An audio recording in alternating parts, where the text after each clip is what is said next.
today's Friday and Rockstar yesterday released 2 new cars, but today we're gonna be looking at Dinka Postlude. You can buy this car for just under $1 million with trade price, or 1.3 million like I did here in San Andreas Autos. So most of these mods are going to be purely for aesthetics, and some are actually going to be performance mods, but most of them are gonna be aesthetics, as I said.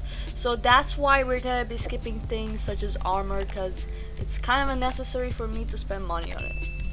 My goal for this car is to keep it looking clean and simple, so that is why I'm going with the retro bumpers. And when it comes to the intake, I'm going to try to make this engine look a little bit less empty, so yeah. And also, I'm going to obviously do a 4-lever engine tuning on this car so I can make it a bit faster. When it comes to the strut brace, I want it to look simple, so I'm looking for something more like this extreme bullet strut brace. So yeah, that actually looks quite awesome. And when it comes to the valve cover, I absolutely hate the way the stock one looks, so I'm just gonna go with the polished valve covers because that looks a lot better in my opinion. I've looked through these exhaust pipes, and the best fitting for this look we are going for is this performance exhaust, because other ones are just hilarious, and yeah, it's kind of unnecessary. I just decided to go with the simple one. These transparent hoods are really my style, so we are going to choose something more simple once again, even though the engine bay we are having is such a nice looking one. And now for my favorite part, which is the interior.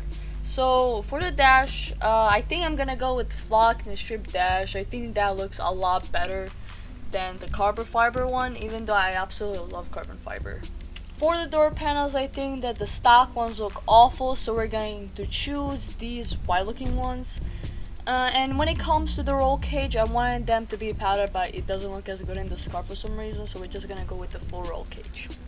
When it comes to the bucket seats, I do not want them to be too tall, because in my opinion that doesn't look as good as the shorter ones do, like this one with red accents. I think that looks awesome. And when it comes to the steering wheel, I would like it to be not too digital, so it doesn't have too many buttons. I would like it to look more like quick release, like this one right here. It's so simple yet so aesthetically pleasing. I honestly wanted to skip livery because it doesn't look good, and for the mirrors, I do not like the small ones. They kind of like look stupid in my opinion, so we're just gonna keep the stock ones on. And the plates, obviously gonna be put the black and yellow on it. I think that looks the best in my opinion. The paint job, we're gonna leave that for last so we know what we're dealing with. I'm planning to go with red, but my opinion might change later on.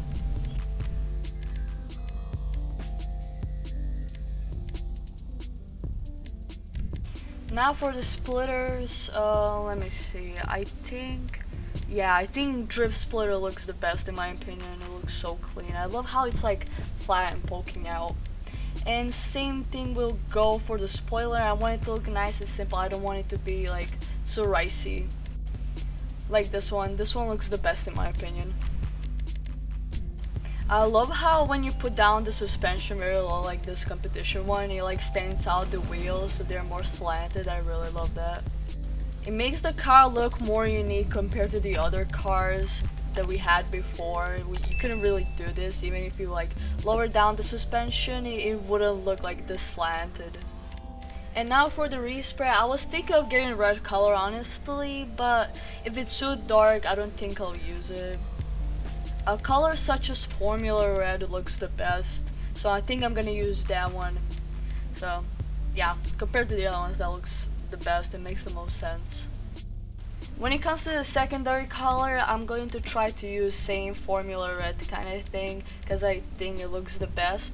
And also this car looks so gorgeous with this black accents. I think some black rims would look the best in this car.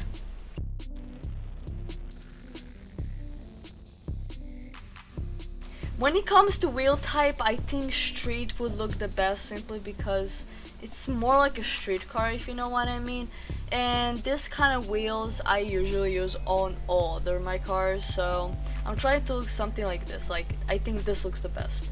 And when it comes to the color, I think carbon black or just black in general looks the best. And for the tire design, I wanted to have design, but should I use red or white? I think, actually no, go back. I think red looks the best. Yeah, it matches the car a lot more.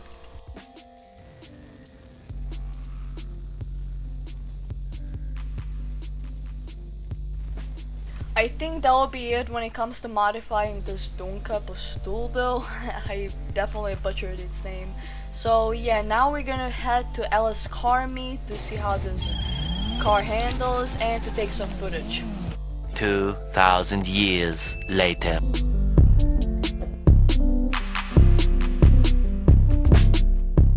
And for all those wondering how much this car costed me, here's a little breakdown.